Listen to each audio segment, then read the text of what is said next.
Μετάνιωσε ο ληστής στον παράδεισο.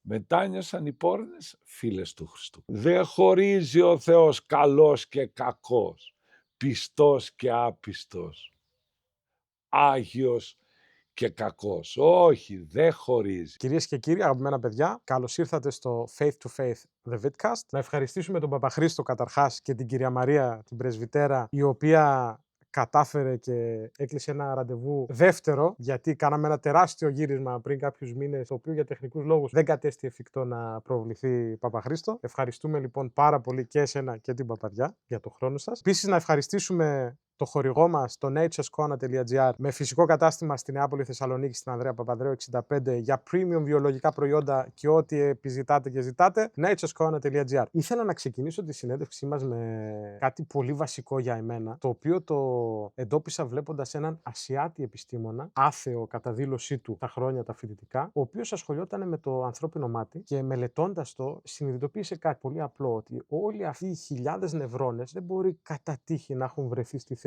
που έχουν βρεθεί για να δημιουργήσουν την όραση. Αυτό τον οδήγησε ουσιαστικά το να πιστέψει στο δημιουργό. Αυτό τον οδήγησε κατ' επέκταση να πιστέψει στο Χριστό. Θεωρείς ότι πράγματι η ίδια ύπαρξη του ανθρώπου είναι η πρώτη απόδειξη ύπαρξης του ίδιου του Θεού δημιουργού? Τώρα κοίταξε, Τάσο μου, άμα το πάμε από εκεί το πράγμα, έχουμε όχι ένα, εκατομμύρια πραγματάκια να μιλήσουμε για το με πόσο θαυμαστό τρόπο μας δημιούργησε ο Θεός. Διότι τώρα είμαστε εδώ στη φύση, κοιτάμε τα λουλούδια και βλέπεις μέσα από το χώμα να βγάζει τριαντάφυλλα, να βγάζει πράσινο, να βγάζει χρώματα, να βγάζει αρώματα, να βγάζει ομορφιές. Εντάξει, τώρα έχουμε δώσει τις αυλές μας όλοι στον τόπο μας, καθένας στον τόπο του, τα χελιδονάκια. Ξέρεις ότι τα χελιδόνια τι σημαίνει? Να γεννάνε, να φτιάχνουν τη φωλιά εδώ, σε μένα, στον νόμο αυτό που βρισκόμαστε. Να γεννάνε, να φεύγουν, να φτάνουν Αφρική για το χειμώνα και να βρίσκουν τον τρόπο να ξαναγυρίσουν αυτά και τα παιδιά τους στην ίδια γειτονιά, στην ίδια φωλιά, στον ίδιο τόπο. Τώρα άστο, μη το... Τι νευρώνες και τι κύτταρα και τι χρωμοσώματα και τι ποικιλία που έχει βιοποικιλότητα η φύση και όλα αυτά, όχι Θεό φωνάζουν, αλλά και Θεό θέλουνε. Και Θεό θέλουνε. Τι ωραία λέει ο απλός κόσμος. Η κοτούλα πίνει, λέει, νερό και κοιτάζει το Θεό για να τον ευχαριστήσει. Τόσο απλά και τόσο όμορφα έφτιαξε ο Θεός. Άρα, συνοπτικά θα έλεγα ναι, είναι απόδειξη και η ύπαρξή μας. Ότι όχι μόνο απόδειξη, αποδειξάρα είναι. Αποδειξάρα είναι. Δεν μπορεί να ανακατώσεις, λέει. Ανακατώσανε την ύλη, λένε κάποιοι άθεοι φυσικοί, ανακατώθηκε η ύλη. Τώρα, βέβαια, ποιος έφτιαξε και την ύλη είναι μια άλλη παράμετρος σε αυτή. Ανακατώθηκαν τα πάντα και βγήκανε τόσο όμορφα. Για δέστε πόσο όμορφα φτιάχτηκε και η αναπνοή της γης. Πώς αναπνέουμε, πώς ζούμε.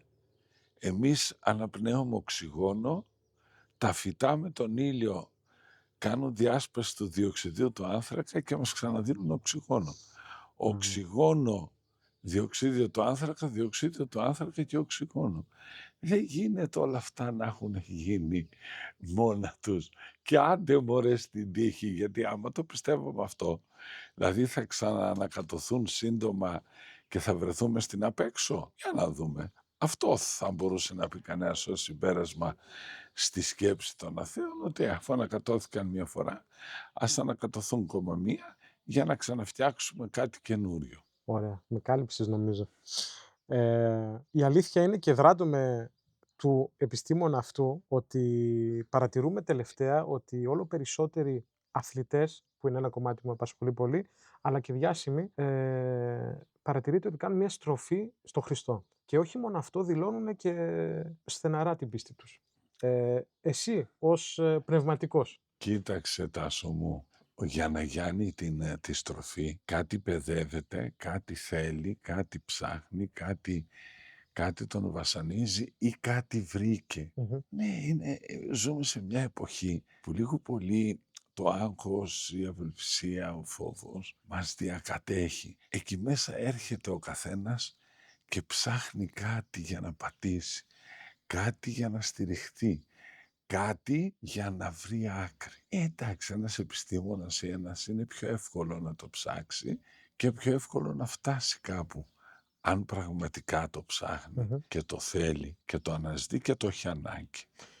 Εσύ ως, πνευματικός, είμαι σίγουρος πως έχεις αναγνωρίσιμα πρόσωπα πέραν του εαυτού μου, οι οποίοι έρχονται και εξομολογούνται, φαντάζομαι.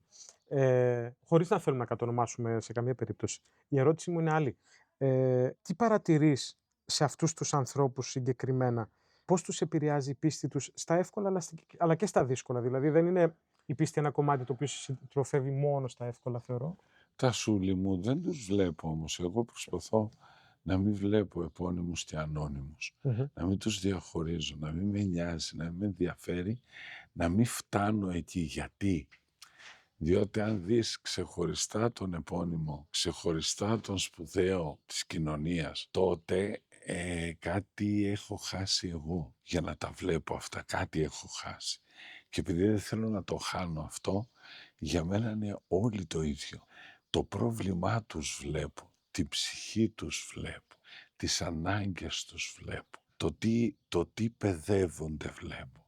Και βλέπω εκεί ότι ναι, όλοι ψάχνουμε σήμερα.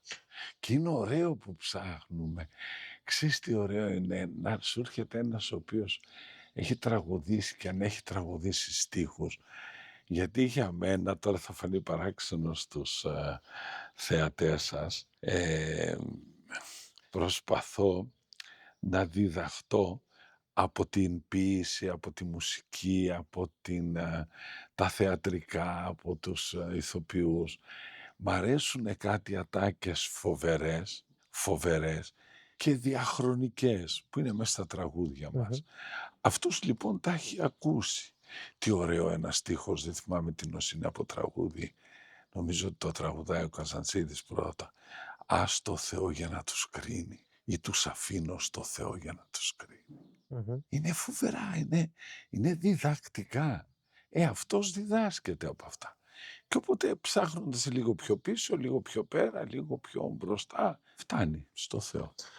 Μιας και το ανέφερες, ότι όλοι για σένα είναι το ίδιο. Το παρατηρώ κι εγώ και θέλω να σταθούμε λίγο σε αυτό. Έχω παρατηρήσει το εξής ερχόμενος στις λειτουργίες, ότι δεν δίνεις καμία σημασία στην εξωτερική εμφάνιση των ανθρώπων. Πραγματικά αυτό το «έλα όπως είσαι» το κάνεις πράξη. Και ήθελα να σε ρωτήσω, γιατί είμαι άνθρωπος που είναι μια μεγάλη μου αδυναμία και θα έρθουμε και σε αυτό, που κρίνει πολύ εύκολα. Πώς καταφέρνεις και αυτό το έχεις βγάλει εντελώς? Μα ξέρεις πόσες φορές βλέπεις κάποιον που να είναι αλφα αντιμένο με αλφα. Εγώ με αυτά τα τρελά παιδιά, με τους τρελούς ιδιαίτερα νέους, ζω μέρα νύχτα. Αν τους έκρινα, αν τους απέκλεια, θα τους είχα αποκλείσει όλους. Τότε τι σοϊ παπάς είμαι. Μμμ. Ή τι σοϊ άνθρωπος που πρέπει να έχω αγάπη και κατανόηση. Και θα σου πω και κάτι, ρε Ταζούλη, άμα το πούμε αυτό, καταργούμε οτιδήποτε άλλο μπορούμε να ελέγχουμε. Ποια ήταν η πρώτη στολή του ανθρώπου μες στον παράδεισο? Ειν γαρ γυμνός. Πότε άρχισε ο άνθρωπος να νιώθει ότι είναι γυμνός και να ντρέπεται γι' αυτό? Όταν παρήκουσε τις εντολές του Μμμ. Θεού. Όταν γέμισε εγωισμό. Όταν θέλησε το είναι ίσα Θεό. Θέλησε να γίνει Θεός κατά τη δύναμή του, όχι κατά τη χάρη του Θεού. Τότε κατάλαβε ότι είναι γυμνός και έβαλε τα φύλλα σικής και σκεπάστηκε. Αυτό, αν το κατανοήσει κάποιος, δέχεται τους πάντες και χαίρεται γιατί είναι εδώ. Μμμ. Και να σου πω και την αλήθεια, δεν κοιτάω. Μπορεί να με ρωτήσουν φεύγοντας τι φορούσε αυτή. Δεν θα πω τι φορούσε. Δεν με ενδιαφέρει. Μμμ. Δεν έχω σκέψη. Να έχω τα Άγια να κοινωνάω με τη Θεία Κοινωνία και να βλέπω ότι το στήθος, και συγχωρέστε μου και τα μπούτια της Αλληνής, Έτσι. αν είναι δυνατόν, εκείνη την ώρα χαίρεσαι γιατί έχεις τον Χριστό στα χέρια σου και τον μεταδίδεις και τον προσφέρεις και τον δίνεις να χαρεί ο κόσμος και να θεραπευτεί. Παπαχριστό, θεωρείς ότι κάθε άνθρωπος πρέπει να επιλέγει τον πνευματικό του με βάση το πνευματικό του επίπεδο μου αρέσει και το ανέφερα και σε προηγούμενη συνέντευξη. Μου αρέσει να λέω ότι θεωρώ τον εαυτό μου σε ένα ερασιτεχνικό επίπεδο πνευματικά. Άρα χρειάζομαι έναν πνευματικό ο οποίος να δείχνει κατανόηση και να μην με κρίνει πολύ αυστηρά, γιατί θεωρώ ότι αυτό θα με αποθαρρύνει. Ξέρεις, ο Γερο Παΐσιος έλεγε μία φράση, υπέροχη, που δεν τη λέμε εμείς εδώ. Ποια ήταν η υπέροχη φράση του Γέροντα? Τη λένε πολύ στο Άγιον Όρος. Δεν ήταν μόνο ο Γερο Παΐσιος που την έλεγε. Τη λένε πολύ. Πας στον πνευματικό που αναπαύεσαι. Τι ωραία φράση. Τι σημαίνει με αναπαύει? Ο τρόπος που μιλάει, ο τρόπος που με προσεγγίζει, ο τρόπος που με αγαπάει, ο τρόπος που με νοιάζεται. Κάποιοι θέλουν ένα πνευματικό να τον έχουν πιο κοντά, να τον έχουν πιο γλυκό, να τον έχουν με περισσότερη κατανόηση. Και κάποιοι μπορεί να θέλουν κάποιο πνευματικό ώστε να είναι πιο αυστηρός. Θα πάνε στον αυστηρό. Δεν χρειάζεται να πάνε σε αυτόν που δεν αναπαύονται. Ανάπαυση λοιπόν και διάκριση. Δύο λέξεις αγιορείτικες που δεν τις χρησιμοποιούμε πολύ εμείς. Γι' αυτό και τα παιδιά μας δεν καταλαβαίνουν πολλές φορές σε ποιον πνευματικό θα πάνε. Διότι δεν τους δείχνουμε το δρόμο ότι ναι ρε παιδί μου, θέλεις αυτόν, θα πας εκεί. Θέλεις τον τρελό τον Παπαχρήστο, θα πας στον τρελό τον Παπαχρήστο. Θέλεις το σοβαρό τον Γέροντα Γαβριήλ, θα πας στον Γέροντα Γαβριήλ. Ωραίος, υπέροχος. Σίγουρα πολύ καλύτερος από τον τρελό τον Παπαχρήστο. Ο τρελός ο νέος όμως που δεν ξέρει τίποτα από πνευματικά, ας διαλέξει για τα πρώτα βήματά του τον Παπαχρήστο, να του δώσει την αγκαλιά του, να του δώσει το χαμογελό του, να του δώσει την τρέλα του και μετά ίσως ψάξει κάτι πολύ πιο σοβαρό, πολύ πιο ωραίο, πολύ πιο πνευματικό. Και εμένα δεν με ενοχλεί αυτό. Τώρα θα ήθελα να σε αγκαλιάσω, αλλά δεν θα ήταν πολύ τηλεοπτικό. Λοιπόν, μου απάντησες εμέσως πριν, σαφώς, αλλά θέλω να σταθώ λίγο. Μιλάμε για τον νομοθέτη Χριστό. Ο Χριστός είναι αυτός που νομοθετεί και έχει και το πνεύμα και το γράμμα του νόμου υπόψη του. Συναντάμε όμως πολλές φορές ιερείς οι οποίοι είναι απόλυτοι. Αυτό σε βρίσκει σύμφωνο? Ή έχεις απαντήσει ουσιαστικά ότι εξαρτάται τι ψάχνει ο καθένας? Θα ήθελα να μην απαντήσω. Γιατί δεν θέλω να μπω στην κρίση, ούτε στην κατάκριση. Ο κάθε πνευματικός είναι αυτός που είναι και η Εκκλησία μας, η Ορθοδοξία μας, δεν μας έχει όλους φωτοαντίγραφα. Αν πας στο Άγιον Όρος, ας χρησιμοποιήσουμε λίγο παλιότερα παραδείγματα που οι περισσότεροι δεν ζουν τώρα. Εγώ λοιπόν έζησα το Άγιον Όρος ως φοιτητής στην εποχή που ήταν πατήρ Γεώργιος Καψάνης, Γεροεμιλιανός Τσιμουνόπετρας, πατήρ Βασίλειος Γοντικάκης, πατήρ Αθανάσιος Γεύτης από τη Σερβία. Ερχόταν στη Θεσσαλονίκη όλοι αυτοί και μιλούσανε συνέχεια. Πηγαίναμε, τρέχαμε, λιώναμε, τρελνόμασταν. Αλλά ο καθένας ήταν κάτι διαφορετικό. Άλλο πράγμα ήταν ο πατήρ Βασίλειος Γοντικάκης, γι' αυτό τον είχαν τρελαθεί οι αναρχικοί μαζί του. Άλλο πράγμα ήταν ο πατήρ Βασίλειος λοιπόν ο Γοντικάκης. Άλλο πράγμα πιο θεολογικό, πιο βαρύ, αλλά πάλι όμορφα δοσμένο ήταν ο πατήρ Γεώργιος ο Καψάνης. Και άλλη τρέλα είχε ο πατήρ Αθανάσιος Γεύτης, ο οποίος πατήρ Αθανάσιος Γεύτης ήταν ποδοσφαιριστής από τους επώνυμους του Ερυθρού Αστέρα Βελιγραδίου. Και τα παράτησε όλα και φόρεσε το ράσο και έφτασε στη θέση του επισκόπου. Αν τον έβλεπες όμως, ήταν τόσο ωραίος, τόσο επικοινωνιακός, τόσο γλυκός, τόσο χαριτωμένος, που ήθελες να είσαι μπροστά του συνέχεια και να τον ακούς. Ο καθένας λοιπόν διαφορετικό πράγμα. Άλλο πράγμα ο Γεροπαΐσιος, άλλο πράγμα ο Γεροϊάκωβος ο Τσαλίκης, άλλο πράγμα ο Παπαφώτης, ο Λαβριώτης, πιο αυστηρός, πιο απόλυτος. Έτσι είναι η Ορθοδοξία. Δεν είναι καλούπι. Δεν βγάζουμε 1000 καλούπια πνευματικούς.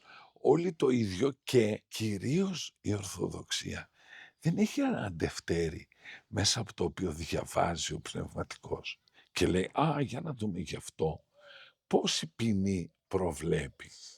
Τι λέει στο τέλος από τα περισσότερα που είναι για τη ζωή των ανθρώπων, αυτό που λέμε κανόνες, δηλαδή τα διατάγματα, ή ως δόξη το προεστώτη. Να το δει ο προεστός και βλέπει ο προεστός Αλλιώς τον έναν για το ίδιο παραπτώμα, αλλιώς τον άλλο. Τόσο απλό. Αλλιώς τον έναν, Μμμ. αλλιώς τον άλλον.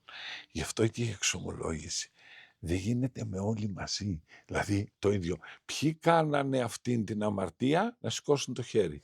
30. 30, θα κάνετε 200 μετάνοιες. Γεια σας. Όχι, ο καθένας είναι και κάτι διαφορετικό. Μμμ. Σου πω ένα γεγονός και που έχει μέσα και την αμφίεση και την εξομολόγηση.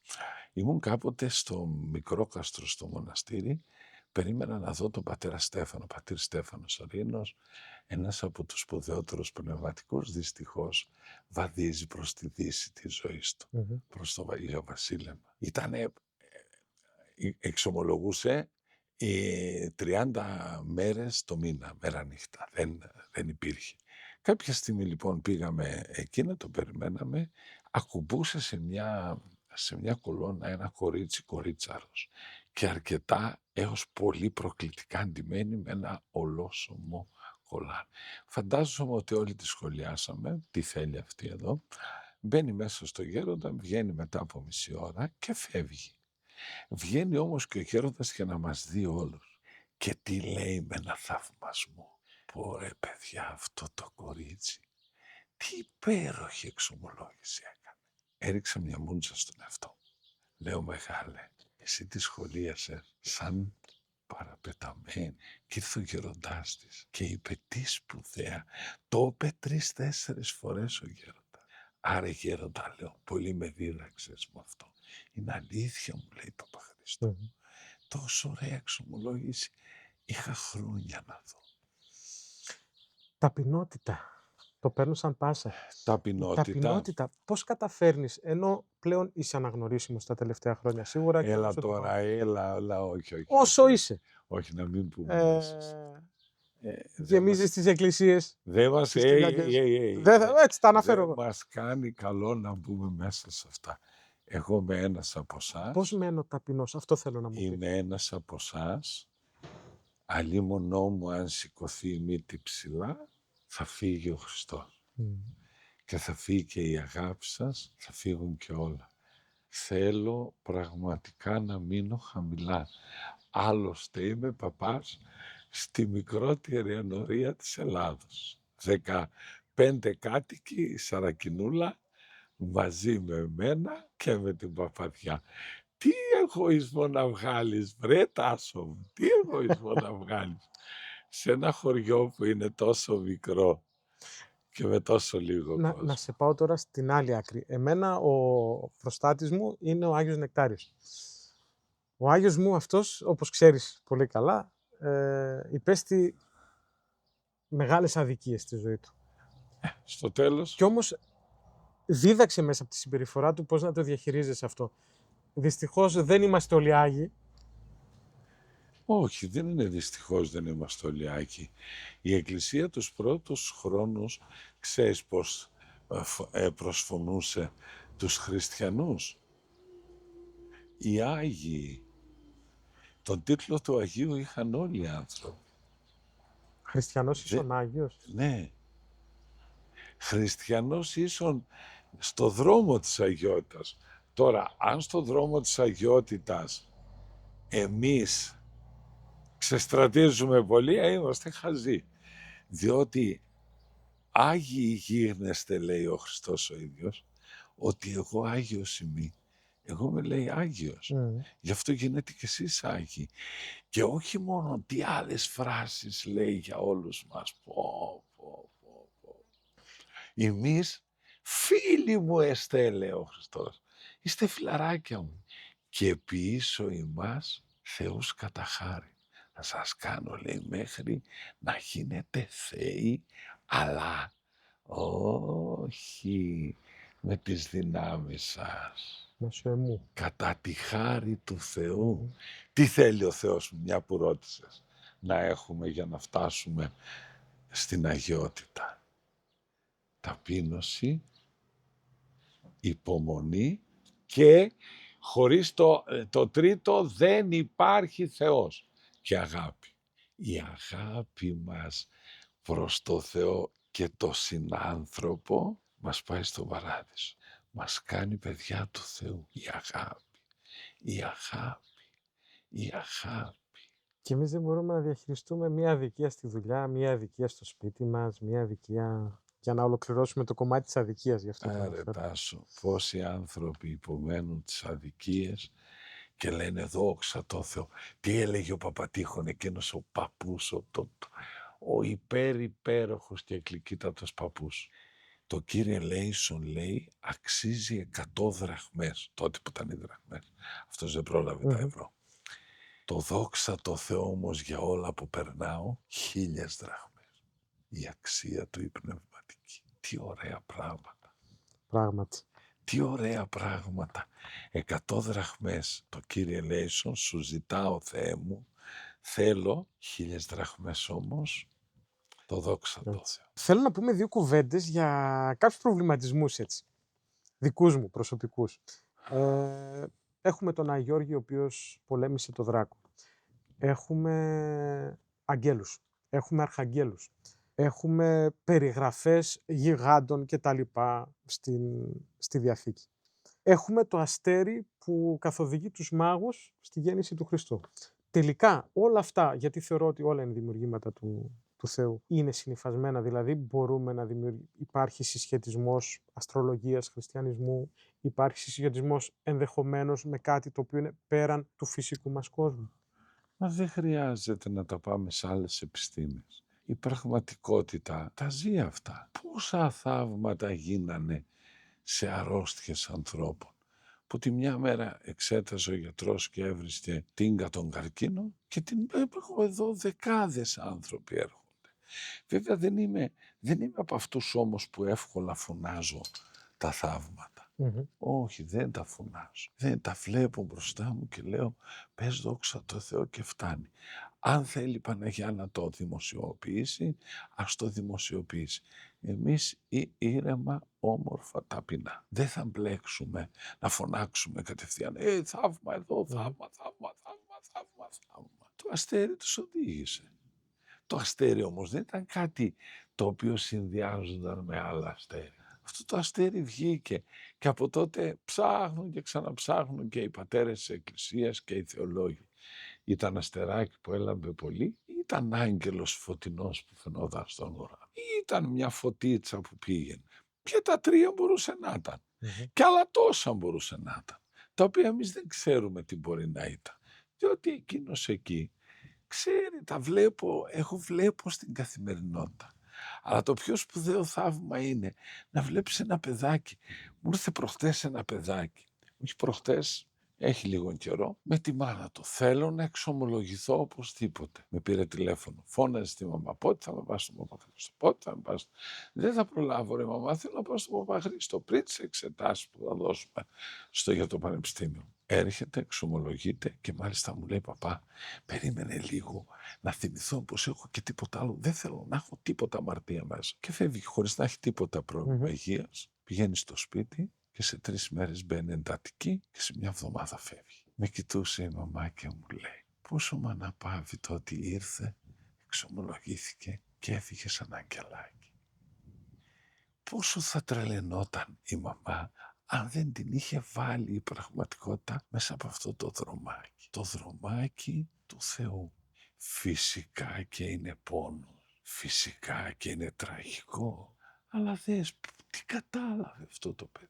Πώς μπορεί να κατάλαβε ότι φεύγει.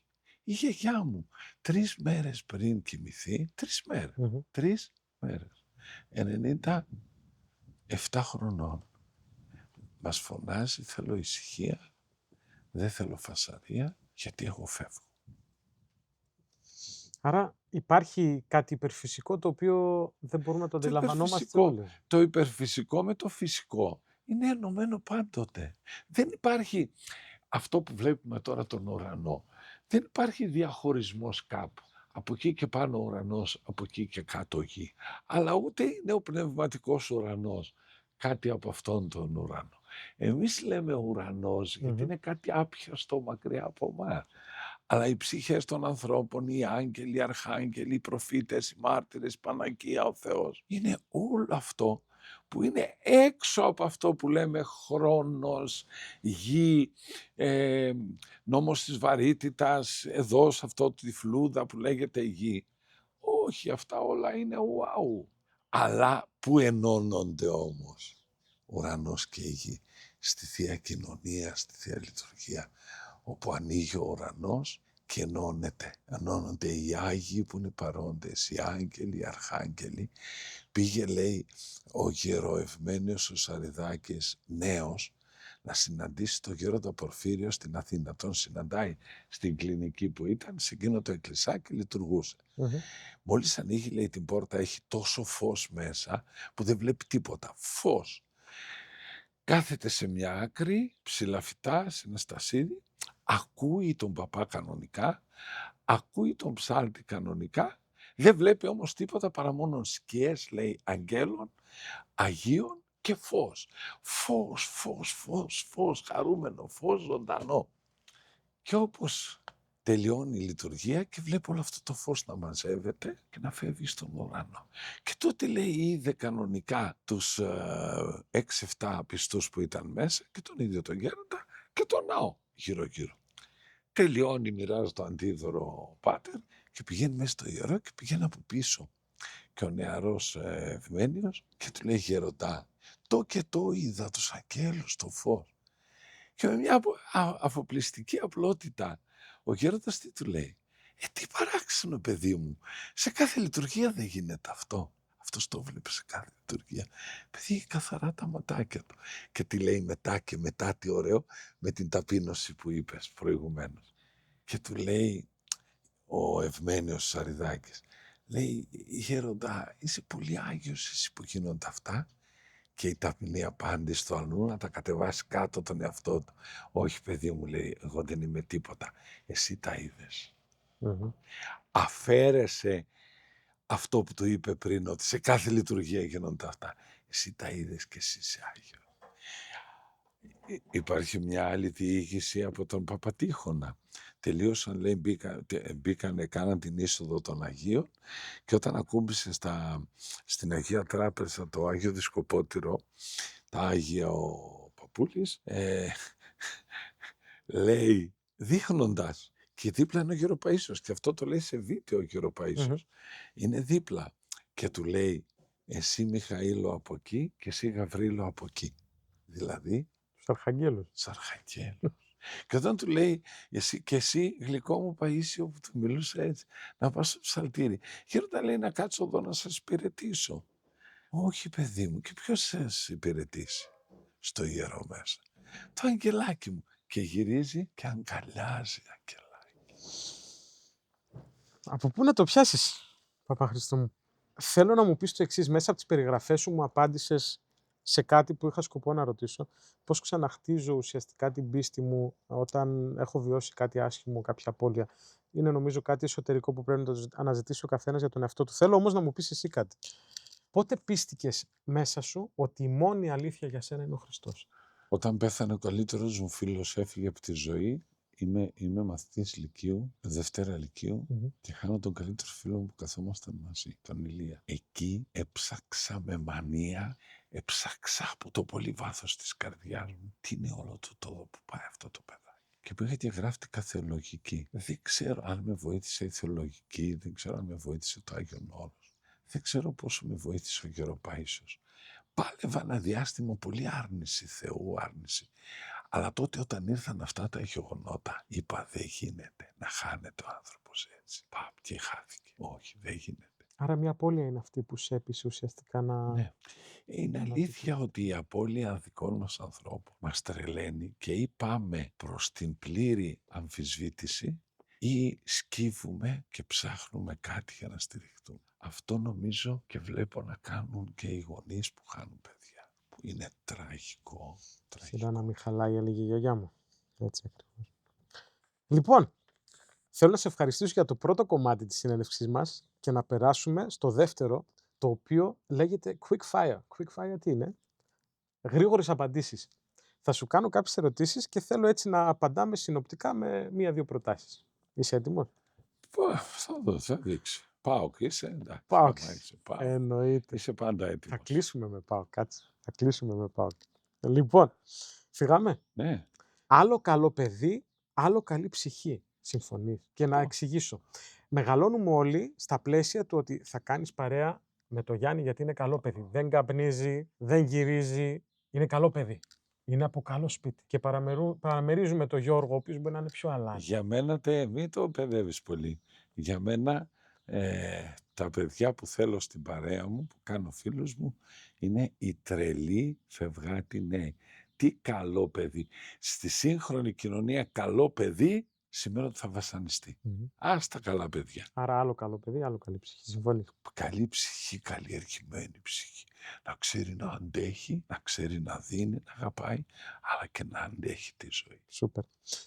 Πες μου έναν εύκολο τρόπο να μην κρίνω. Όπως σου είπα, είναι μια μεγάλη μου αδυναμία. Να βλέπουμε την κατάντια του εαυτού μας. Έναν καθρέφτη δηλαδή. Όταν βλέπουμε τον εαυτό μας σε καθρέφτη πνευματικό, τι να κρίνουμε. Αφού είμαστε ελεηνοί και τρισάτλοι εμείς. Θα πούμε τον άλλον ότι είναι ελεηνός. Όχι. Τον εαυτό μας, τον εαυτό μας, τον εαυτό μας. Πολύ ωραία. Θέλω να μου πεις τι σε εκπλήσει έχοντας γνωρίσει και γνωρίζοντας κόσμο ευχάριστα και δυσάρεστα, ένα παράδειγμα για το καθένα, στους ανθρώπους. Ευχάριστα πάρα πολλοί άνθρωποι έχουν Θεό μέσα τους. Ευτυχώς που δεν φαίνεται, γι' αυτό και μπορούν και τον κρατάνε το Θεό, γιατί δεν τον επιδεικνύουν όπως τον επιδεικνύουμε οι καλοί χριστιανοί. Τώρα το δυσάρεστα, ότι υπάρχει πολύς εγωισμός στην κοινωνία μας και πολύ δυστυχώς κόλλημα στο ίντερνετ, στο κινητό. Θα το βάζεις, Πολύ. Είναι δυσάρεστο. Και αυτό θα θεωρώ ότι είναι ένα ωραίο μήνυμα και για τα νεαρότερα παιδιά που μπορεί να μας βλέπουν. Άμα σου πω εδώ, επέτρεψέ μου να σου πω ένα παράδειγμα που έγινε εδώ σε ένα χωριό διπλανό. Πήγα σε μια ακολουθία, τελειώνω με την ακολουθία, ήταν πανηγυράκι το Αγίου Νικολάου και μετά με παίρνουν οι κάτοικοι, αφού κάναμε και τις ομιλίες και τα κηρύγματα εκεί και αυτά, να πάνε να με κεράσουν. Πηγαίνουμε σε ένα καφέ, μπαράκι, ταβερνούλα, όλα μαζί του χωριού. Και καθόμαστε εμείς στη μέση, ήμασταν καμιά δεκαριά και από εδώ και από εκεί 2 στρόγγυλα τεράστια τραπέζια, 8, 9, 10 από το ένα τραπέζι νέοι, 8, 9, 10 στο άλλο τραπέζι νέοι δίπλα μας. Μόλις πήγανε, βγάλαν το κολοκύθι από την τσέπη και τα κάτω, δεν σήκωσαν κεφάλι. Δεν είναι αυτό το πρόβλημα. Άκου παρακάτω. Κάποια στιγμή, τίποτα, δεν σήκωναν καν κεφάλι να δει ο ένας τον άλλο. Σκάει μούρη ένα κοριτσάρος, πανέμορφη κουκλάρα, της ηλικίας τους. Εκεί στα 17, 18, 15, 16, εκεί. Και πάει στη μία παρέα. Να κάτσω, όχι να φύγεις. Το βλέπω, τρελαίνομαι. Πάει στην άλλη παρέα. Να κάτσω, όχι να φύγεις. Και λέω, η γενιά η δικιά μου, αν ήμασταν παρέα έξω και έσκαγε μούρη ένα κοριτσάκι, όλοι θα κάναμε δίπλα για να κάτσει δίπλα μας. Μπας και παίξει το παιχνίδι. Δηλαδή είναι δυνατόν. Ο έρωτας που είναι κάτι τόσο δυνατό, το φλερτάκι, ο έρωτας, η έτσι επικοινωνία, αυτό έχει προσπεραστεί τόσο σκληρά και τόσο άγρια από την εξάρτηση του κινητού. Με τρομάζει αφάνταστα. Πάμε παρακάτω. Πάμε. Φύλακας άγγελος. Ο φύλακας άγγελος μας δουλεύει 24 ώρες το 24ωρο, Παπαχριστού. Οι άγγελοι δεν έχουν χρόνο. Δεν υπόκειται ούτε σε χρόνο, ούτε σε τόπο. Είναι άλλο πράγμα. Έχουμε πάντως όλοι έναν, έτσι. Βέβαια, από το βάπτισμα. Το παίρνουμε και είναι μαζί μας. Αν και λέει κάπου ο Παπαβαγγέλης ο Παπα-Νικολάου, το άκουσα, ότι έχουν και οι μουσουλμάνοι και όλοι. Όλοι από τη γέννα έχουν το δικό τους άγγελο, ο οποίος θα τους οδηγήσει στο καλό και το λέει ο ίδιος ο Χριστός. Θα το είπαν, δάσκαλε, αυτοί που δεν θα σε γνωρίσουν.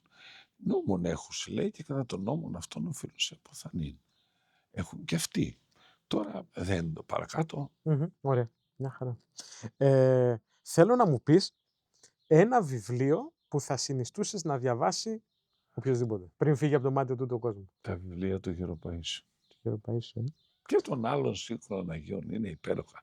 Και του Γεροπορφύριου και του Ιάκωβου του Τσαλίδη. Γενικότερα δηλαδή βιβλία. Αυτά τα σύγχρονα, οι Άγιοι σύγχρονοι, είχαν και αγάπη και ο Γεροπαΐσου ήταν τόσο χαριτωμένος. Δεν ήταν ο αυστηρός δάσκαλος, ο αυστηρός καλόγερος. Εδώ πήγαιναν άνθρωποι που ήταν γκέι, που ήταν ομοφυλόφιλοι, που ήταν έτσι, που ήταν αλλιώς και τους αγκάλιασε και έπαιζε μαζί τους και συζητούσε μαζί τους. Αυτά όλα πάμε να τα βρούμε, να τα ζήσουμε, να τα μεταφέρουμε στους φίλους μας και στους γνωστούς μας, ότι αυτοί είναι οι Άγιοι μας. Επειδή το έχω, πώς ήταν αυτός ο Άγιος άνθρωπος και τι θυμάσαι πιο έντονα? Για τον Άγιο Παΐσιο μιλάμε πάντα. Τα αστεία του, Τα αστεία του, μ' αρέσει αυτό. τρελαινόμουνα. Ήταν έτσι από τη φύση του, είχε αυτό το... Υπερβολικά. Τώρα λίγο τα βιβλία που τα έχει επιμεληθεί η Σουρωτή, τα έχει κάνει λίγο πιο διδακτικά. Όχι. Μμμ. Ο Γέροντας δεν ήταν δίδαγμα. Ο Γέροντας ήταν αστεία. Έτσι σε κέρδιζε ουσιαστικά. Μια ωραία κατούλα. Είχα πάει μια φορά να φωτογραφίσω τον Γιώργο Παΐσιο, το κελί του.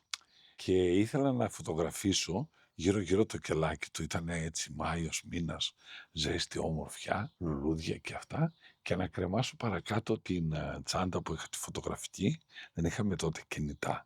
Φωτογραφικές όποιος είχε. Και να μην τη δει, διότι έπαιζε δήθεν με τη φωτογραφική, τραβούσε το φιλμ και καίγονταν. Οπότε έχανες το φιλμ, έχανες ό,τι είχες βγάλει. Το βάζω λίγο παρακάτω. Και μόλις πάω να πάρουμε ευχή, με κοιτάει, μου λέει, το γάτο μου τον πήρες φωτογραφία.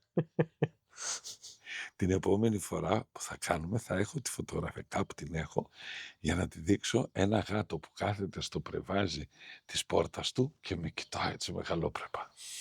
Και ήταν και ασπρόμαυρος παουξής. Να καταγραφεί. Το είπε ο Παπαχρήστος, για να μην λέτε τα λέμε εμείς, ότι όλος ο πλανήτης είναι ΠΑΟΚ. Λοιπόν, και μιας και πήγαμε στον ΠΑΟΚ, να κλείσουμε με αυτό. Ποδόσφαιρο και θρησκεία, ξέρεις, πολλές φορές βαρύγδουπα λέμε η ομάδα μας είναι η θρησκεία μας κτλ.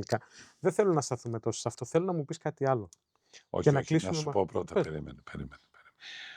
Όταν έπεσε πάνω μου Μμμ. ο τίτλος του Παπαπάουκ, το εξομολογούμε, σοκαρίστηκα. Λέω, Θεέ μου, ήμουν και νέος παπάς τότε. Εγώ δεν έγινα μικρός παπάς. Έγινα 39 χρονών παπάς το 1999. Μετρήστε με το σήμερα. Έλεγα Παπαπάουκ, τι Παπαπάουκ, τι είναι αυτό το Παπαπάουκ, είσαι παπά.